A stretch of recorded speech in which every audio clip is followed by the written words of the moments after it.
ایک بار پھر میں آپ کو خوش آمدید کہتی ہوں، اور عبادت رمضان میں اس وقت ہم اسپیشل ٹرانسمیشن کر رہے ہیں Venus H D T V پر، ماشاءاللہ پورے پاکستان میں دیکھا جاتا ہے، اور تمام امت مسلمہ کو ایک بار پھر کہتی ہوں تہہ دل سے آپ سب کو رمضان المبارک کی مبارکباد پیش کرتی ہوں اپنے پوری ٹیم کی جانب سے، اور باقاعدہ آف کورس جیسے ہم نے اپنے تلاوت سے اور میں نے اپنے انٹرو سے آپ سے گفتگو کی اور آغاز کیا، تو آج ہم ڈفرینٹ گفتگو کریں گے مختلف ایسے موضوع پر جو شاید ہم کو کچھ باتیں رمضان سے متعلق نہیں اتنی آگاہی، یا ہمارے آنے والے نوجوان یا بچوں کو شاید اتنی نہیں معلومات۔ اور جس طرح ہم اس دن بات کر رہے تھے کہ شب برات کو کچھ لوگ پٹاخوں پر بچے ٹائم ضائع کرتے ہیں، تو دیکھا جائے تو ہم سوچیں کہ یار ہم سب مسلمان ہیں تو پھر کیوں ایسا ہے۔ اسی طرح روزے میں بھی بہت ساری ایسی باتیں ہوتی ہیں جو بچے کوتاہی میں کر جاتے ہیں، جیسے ہم لوگ کسی بچے کو دیکھتے ہیں وہ سب کے سامنے کھا رہا ہوتا ہے، اور کچھ تھوڑا میچور لوگ بھی ایسے کرتے ہیں۔ تو روزے کی فضیلت کی بات کریں گے، اور اس کا تقدس پامال نہ ہو اس کی بات کریں گے، اور کون کون سے ہمارے جسم کے حصہ ہیں۔ سب سے پہلے جب میں بات دل میں آتا ہے تو کہتی ہوں نفس پہ قابو ہونا ضروری ہے، اور یہی ہمیں شیطان کو بند کر دیا جاتا ہے۔ پھر بھی کہتے ہیں شیطان جو ہے ہمارے اندر کیوں ہے، یا ہم پھر یہ کوتاہیاں کہاں سے کرتے ہیں۔ تو یہ بہت سارے سوالات میرے پاس ہیں، تو آپ ہمیں لائیو کال کر سکتے ہیں، آپ بھی پوچھ سکتے ہیں کہ ایسی کون سی باتیں ہیں جس سے ہمارا روزہ ٹوٹ سکتا ہے، اور کون سی ایسی فضیلت ہے جس سے ابھی بھی ہم محروم ہیں۔ تو اس کے بارے میں ہمارے علماء کو آپ کو آف کورس بتائیں گے۔ تو میں سب سے پہلے ملواتی ہوں شیخ سرفراز قاسمی صاحب سے۔ السلام علیکم۔ وعلیکم کیسے ہیں السلام۔ سر؟ ٹھیک ہے الحمدللہ۔ اور آپ سے گفتگو جاری رہے گی۔ ایک ماشاءاللہ ادھر بھی ہمارے دوست احباب بیٹھے ہوئے ہیں، اور ان سے ملواتی ہوں۔ یہاں پر موجود ہے بلال صاحب ہیں جو ہے اسلامی اسکالر ہیں۔ السلام علیکم بلال۔ وعلیکم السلام۔ کیسے ہیں بھائی؟ ٹھیک ہے الحمدللہ۔ آج ماشاءاللہ رونق ہو گئی میری رمضان، اور اللہ پاک ہم سب کی عبادتیں قبول کریں۔ اور آپ نے تو ماشاءاللہ حافظ قرآن علی کو تو جانتے ہیں، انہوں نے ابھی تلاوت سے ہمارے عبادت رمضان کا آغاز کیا ہے۔ السلام علیکم علی، کیسے ہو؟ بہت خوبصورت انداز میں سن رہی تھی، اور اس کا ترجمہ بھی سن رہی تھی، بہت اچھا لگا۔ اچھا جی، میں سرفراز صاحب سے پوچھوں گی، رمضان کی فضیلت ہر کوئی کہتا ہے، آف کورس ڈفرینٹ پروگرامز میں بھی بات کی جاتی ہے، تو ہم اپنے تئیں کیسے سوچیں کہ رمضان کی فضیلت ہمارے لیے کتنی بہتر ہے؟ نحمدہ ونصلی ونسلم علی رسول الکریم، اما بعد فاعوذ باللہ من الشیطان الرجیم، بسم اللہ الرحمن الرحیم۔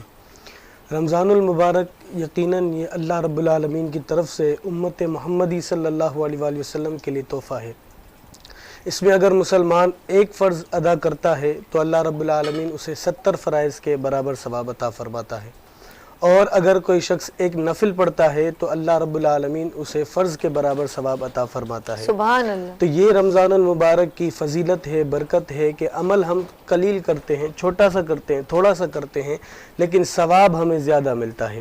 اور حضور نبی کریم صلی اللہ علیہ وآلہ وسلم نے ارشاد فرمایا کہ جنت جو ہے وہ سارا رمضان، جب ایک رمضان آتا ہے پھر دوسرا رمضان آتا ہے، بیچ میں جو وقفہ ہوتا ہے ایک سال کا، تو فرمایا کہ سارا سال جنت سجائی جاتی ہے۔ جب رمضان کا مہینہ آتا ہے تو جنت میں پتوں کے نیچے ہوا چلتی ہے، اور وہ ہوا حوروں پر جب آتی ہے تو حوریں اللہ رب العالمین سے عرض کرتی ہیں کہ مالک تو اپنے بندوں میں سے ہمارے لیے شوہر بنا ان کو، اور ان کے لیے ہماری آنکھیں ٹھنڈی فرما، اور ہمارے لیے ان سے ان کی آنکھیں ٹھنڈی فرما۔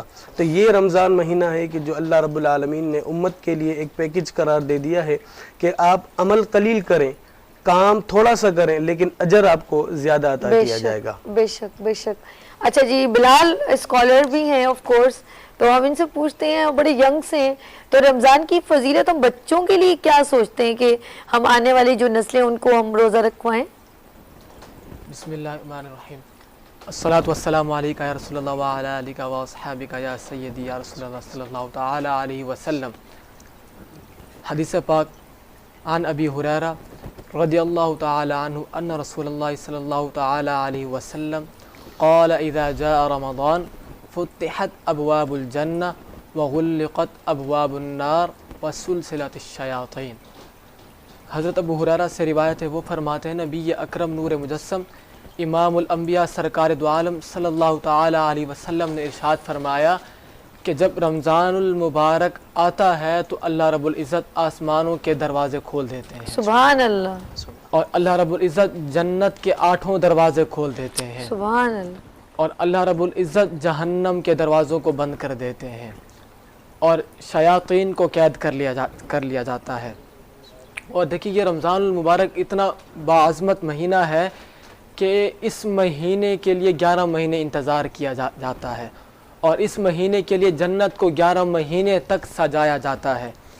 نبی پاک صلی اللہ تعالی علیہ وسلم نے فرمایا کہ شعبان میرا مہینہ ہے اور رمضان میرے رب کا مہینہ ہے۔ سبحان اللہ، پھر سبحان حضور اللہ، پاک صلی اللہ تعالی علیہ وسلم نے فرمایا میرے صحابہ تم پر ایک ایسا مہینہ سایہ فگن ہونے والا ہے جس مہینے کی ایک رات 1000 مہینوں سے افضل ہے۔ سبحان اللہ، تو وہ بابرکت مہینہ رمضان المبارک کا مہینہ ہے جس مہینے میں ایک نفل کا ثواب فرض کے برابر اور فرض کا ثواب 70 فرائض کے برابر، مطلب کہ ایسا مہینہ ہمارے پاس آ چکا ہے کہ اس مہینے کے اندر کوئی گناہ گار اگر گناہ گار رہنا بھی چاہے تو گناہ گار رہ نہیں سکتا، ہائے ہائے ہائے، کیا کیونکہ اللہ پاک کی رحمت ہی اتنا وسیع ہے سبحان اللہ، کہ ہر انسان کو اللہ پاک پکارتا ہے کہ میرے بندے تو میرے جانب آ، میں تیرے سارے گناہوں کو معاف فرما بے دوں گا۔ شک، بے شک، تو ہم سب کو اس رمضان المبارک میں اللہ پاک کو راضی کرنا چاہیے، درود شریف کی کثرت کرنی چاہیے، قرآن پاک پڑھنا چاہیے، اور روزے رکھنے چاہیے، اور تراویح ادا کرنی چاہیے۔ یہ مہینے ہمیں بار بار نہیں میسر ہوتے، اور یہ رحمت کی گھڑیاں بار بار میسر نہیں ہوتی۔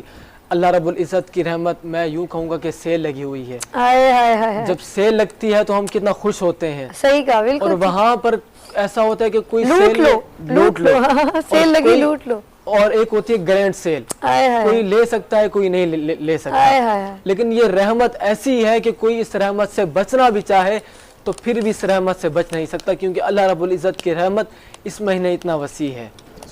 جزاک اللہ۔ کیا بات ہے، اس کرم کا کروں شکر کیسے ادا، اس کرم کا کروں شکر کیسے ادا، جو کرم اس ماہ نے مجھ پر کیا۔ آف کورس اللہ پاک کی رحمت ہے۔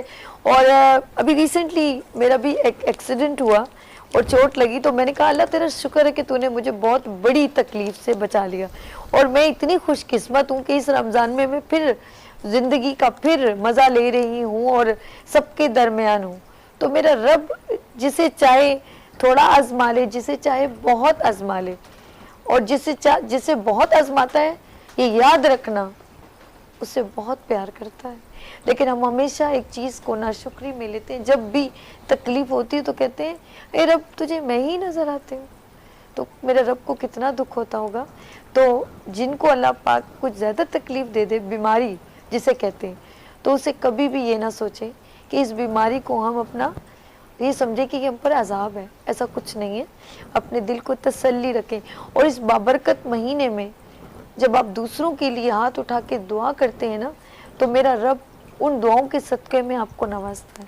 میں قاسمی صاحب سے سوال کروں گی، سر یہ بتائیں، روزہ آف کورس ہر کوئی رکھتا ہے، اور کچھ لوگ روزے کی فضیلت کو صحیح طرح سمجھ نہیں پاتے، جیسے میرے پیارے بھائی بلال نے بہت پیارے انداز میں بتایا کہ سیل ہے سمجھ لو، اب اس کے اندر رحمت بھی ہے، برکت بھی ہے، مغفرت بھی ہے، نوافل کا لوگ بہت زیادہ عبادت میں جاتے ہیں اور عبادت زیادہ کرتے ہیں، قرآن کی تلاوت بہت کرتے ہیں۔ اچھا جس کو قرآن نہیں پڑھنا آتا ہوگا وہ کیا کرے گا؟ بسم اللہ الرحمن الرحیم۔ دیکھیں رمضان المبارک یہ بہت بابرکت مہینہ ہے، اس میں ایک خاص عبادت ہے، وہ خاص عبادت کا نام روزہ ہے۔ یہ اللہ رب العالمین نے ہم پر فرض کیا ہے۔ قرآن مجید فرقان حمید پارہ نمبر 2 سورۃ البقرہ آیت نمبر 183 میں ارشاد ہوا، یا ایھا الذین آمنوا کتب علیکم الصیام کما کتب علی الذین من قبلکم لعلکم تتقون۔ اے ایمان والو، تم پر روزے فرض کیے گئے ہیں اس طرح جیسے تم سے پہلے لوگوں پر فرض کیے گئے تھے، لعلکم تتقون، تاکہ تم متقی ہو جاؤ، تقوی کو اختیار کر لو۔ سبحان اللہ۔ اس آیت سے معلوم ہوتا ہے کہ جو ہم پر روزے فرض کیے گئے ہیں یہ صرف ہم پر فرض نہیں کیے، یعنی صرف حضور صلی اللہ علیہ وآلہ وسلم کی امت پر فرض نہیں کیے، بلکہ اس سے پہلے جو امتیں آتی رہیں ان پر بھی یہ خاص عبادت فرض تھی۔ سبحان اللہ۔ اور آگے اسی آیت میں اس روزے کا مقصد ہمیں بتا دیا۔ فرمایا کہ لعلکم تتقون، تم روزے رکھو تاکہ تم متقی بن جاؤ، یعنی اللہ رب العالمین سے ڈرنے لگ جاؤ۔ آپ دیکھیں کہ ایک شخص جب روزہ رکھتا ہے جی اور اکیلے کمرے میں ہوتا ہے، نہ وہاں دوسرا کوئی شخص ہوتا ہے، نہ سی سی ٹی وی کیمرہ وغیرہ لگی ہوتی ہے، اکیلا تنہا ہوتا ہے، اگر اس کے سامنے ٹھنڈے پانی کا گلاس بھی رکھ دیا جائے تو وہ نہیں پیتا۔ کیوں نہیں پیتا؟ اس لیے کہ وہ اللہ رب العالمین سے خوف رکھتا ہے، ڈرتا ہے، اسے معلوم ہے اور کوئی نہیں دیکھ رہا لیکن میرا رب مجھے دیکھ رہا ہے۔ تو اس آیت میں فرمایا کہ لعلکم تتقون، تاکہ تم متقی ہو جاؤ، پرہیزگار ہو جاؤ، اللہ سے ڈرنے والے ہو جاؤ۔ تو یہ شخص کے اندر ایک ڈر اللہ رب العالمین کا پیدا ہو جاتا ہے کہ وہ کوئی ساتھ ہوتا بھی نہیں ہے پھر بھی وہ کھانا پینے کو ترک کر دیتا ہے۔ ایک اور مقام پر اللہ رب العالمین نے ارشاد فرمایا کہ جو لوگ اللہ سے ڈرتے ہیں، نماز قائم کرتے ہیں، تو یقیناً ان کے لیے اللہ رب العالمین ایک انعام مقرر کرتا ہے۔ وہ انعام کیا ہے؟ وہ جنت ہے۔ اللہ رب العالمین یقیناً روزے دار کو جب وہ اس دنیا سے جائے گا اور محشر کا عالم ہوگا، سب کو قیامت میں اکٹھا ہونا ہے، محشر میں ہونا ہے، حساب کتاب ہونا ہے۔ سرور عالم صلی اللہ علیہ وآلہ وسلم نے ارشاد فرمایا کہ جب قیامت کا دن ہوگا، لوگ اپنے اعمال کے حساب دے رہے ہوں گے، لائن لگی ہوگی، بڑی بھیڑ ہوگی، لوگ کثرت سے ہوں گے، وہ اپنے اعمال کا حساب دے رہے ہوں گے، لیکن ایک ایسی جماعت ہوگی جو اللہ کی رحمتیں کھا رہی ہوگی، نعمتیں کھا رہی ہوگی۔ سبحان اللہ۔ تو صحابہ نے عرض کیا رسول اللہ وہ کون سی جماعت ہے جو ادھر تو نفسا نفسی کا عالم ہوگا، سارے اپنے حساب کتاب میں گھبرائے ہوئے ہوں گے کہ مجھے حساب دینا ہے، حساب دینا ہے، لیکن ایک جماعت بہت مطمئن ہوگی اور نعمتیں کھا رہی ہوگی۔ تو سرور عالم صلی اللہ علیہ وآلہ وسلم نے ارشاد فرمایا کہ وہ روزہ دار ہوں گے جو دنیا میں اللہ رب العالمین کے لیے روزہ رکھتے ہیں، وہ دیگر لوگ حساب کتاب دے رہے ہوں گے لیکن وہ لوگ اللہ رب العالمین کی نعمتیں کھا رہے ہوں گے۔ تو یقیناً یہ انعام ہے کہ وہ محشر کا دن جب نفسا نفسی کا عالم ہوگا، ہر کوئی گھبراہٹ میں ہوگا، لیکن ایسی جماعت پرسکون ہو کر اللہ رب العالمین کی نعمتیں کھا رہی ہوگی، وہ روزے دار ہوگا۔ اچھا روزے دار ہوگا، بے شک۔ اور ایک اور بات بتاؤں، میں انہی لوگوں کی آف کورس یہ لوگوں کی ویڈیوز دیکھتے ہیں تو وہ یہ کہ جب روزہ کھولنے کے لیے آپ بیٹھے ہوتے ہیں نا، اتنی طلب ہوتی ہے پانی کی، اتنی طلب ہوتی ہے پانی کی کہ میں بتا نہیں سکتی۔ حقیقت میں بتاؤں، جیسے جیسے روزے گزرتے چلے جاتے ہیں، ہم دسترخوان پہ جب بیٹھتے ہیں تو ہمیں بہت طلب، وہ ایک ایسا لمحہ ہوتا ہے جب آپ اللہ کے بہت قریب ہوتے ہیں اور میرا رب کہتا ہے جب تیری نعمتیں لگ جاتی ہیں تو مجھ سے اس وقت مانگ، اس وقت اتنی جلدی دعا قبول ہوتی ہے، صرف آپ کی چاہ ہونی چاہیے۔ کیوں ایسا ہوتا ہے کہ نہیں؟ بالکل، افطار کے وقت جو ہے وہ روزے دار کی دعا رد نہیں ہوتی، اور یہی افطار کا وقت ہوتا ہے مغرب سے پہلے کہ جب ہم دسترخوان پر بیٹھے ہوتے ہیں، طرح طرح کے طعام رکھے ہوتے ہیں، جب بندہ اپنے رب کے حضور میں ہاتھ بلند کرتا ہے دعا کے لیے تو اللہ رب العالمین اس کی دعا کو رد نہیں فرماتا۔ اور حدیث میں یہ آتا ہے کہ افطار کے وقت ہر روز رمضان میں اللہ رب العالمین 70,000 گناہگار، ایسے گناہگار کہ جن پر جہنم واجب ہوتی ہے، جہنم سے نکال کر جنت میں انہیں داخل فرما دیتا ہے۔ تو یہ انعام اکرام جو روزہ افطار کرنے وقت اللہ رب العالمین ہمیں دیتا ہے، گناہگار امت کو دیتا ہے، یقیناً قیامت کے دن تو اس سے بھی زیادہ اللہ رب العالمین ہمیں انعامات سے سرفراز فرمائے۔ بے شک، آمین سم آمین۔ علی میں آپ سے درخواست کروں گی نعت رسول مقبول صلی اللہ علیہ وآلہ وسلم پیش کریں۔ ادب سے درود شریف پڑھ لیں۔ اللہم صلی علی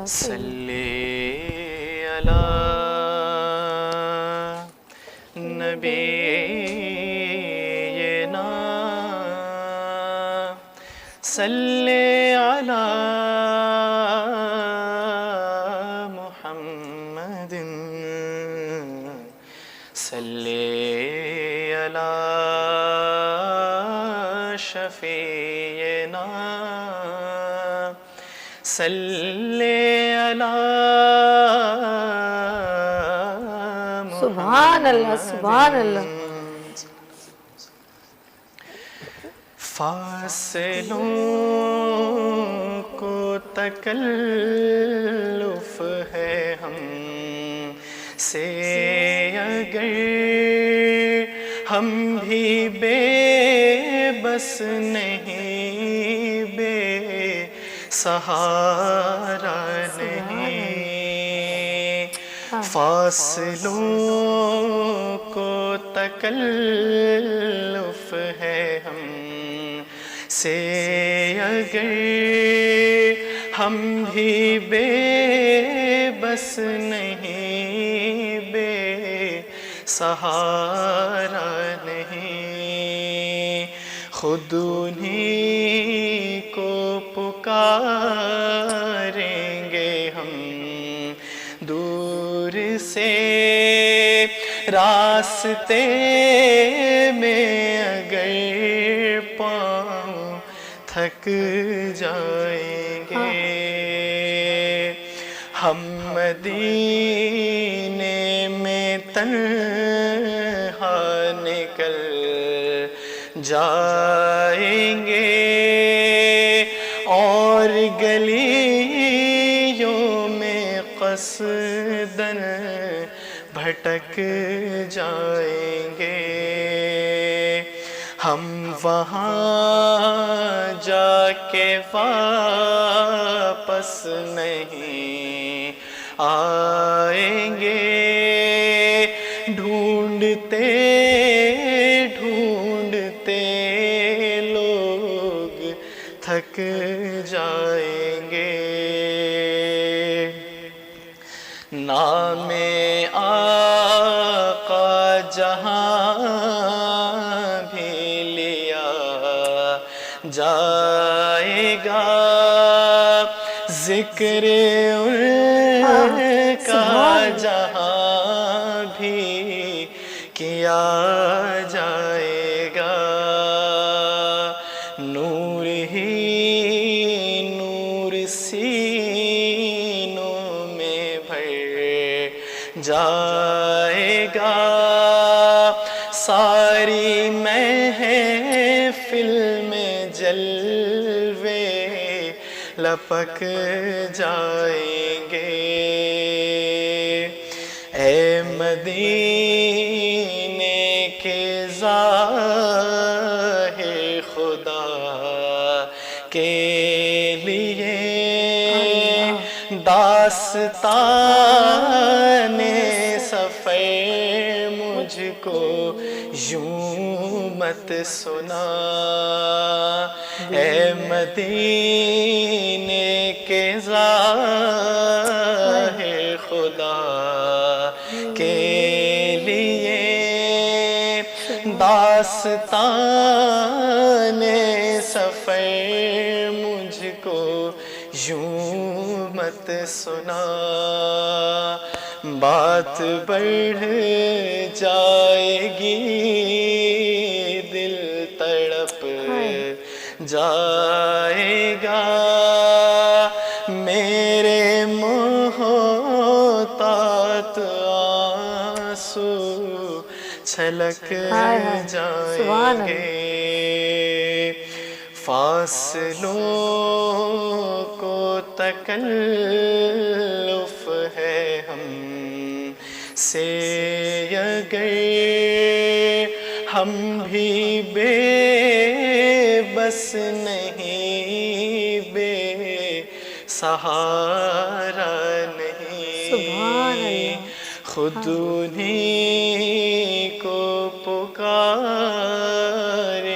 گے ہم، دور سے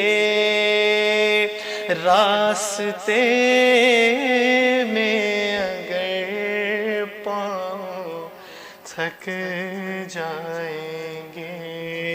سبحان اللہ، سبحان اللہ، ماشاء اللہ۔ اور اگین تمام امت مسلمہ کو ماہ رمضان مبارک ہو، اور اسپیشل ٹرانسمیشن آپ دیکھ رہے ہیں عبادت رمضان، اور میں اپنے تمام ان لوگوں کا جنہوں نے مجھے بہت سپورٹ کیا، ان کا میں بہت شکریہ ادا کرتی ہوں، اور اس وقت ایک اسپیشل بات کرنا چاہوں گی، اور ان کا ویڈیو پیکیج بھی آپ دیکھیے گا کہ نوجوانوں کے لیے کوئی بھی اچھا سوچتا ہے، being a Pakistani, proud to Pakistan, تو مجھے بہت اچھا لگتا ہے، اور وہ لوگ میرے لیے فخر پاکستان ہیں، جو لوگ ہمارے نوجوان نسلوں کے لیے بہتر مستقبل کے بارے میں سوچتے ہیں، اور یہی قدم اٹھایا ہے کمانڈر سٹی کی جانب سے، جنہوں نے نوجوانوں کو موقع دیا ہے وہ آگے آئیں اور آگے بڑھ کر کیا بنے، 2040 ویژن 2040 کا حصہ۔ تو آپ لوگ ضرور، میں جتنے بھی جو پڑھے لکھے نوجوان ہیں جو آگے بڑھنا چاہتے ہیں،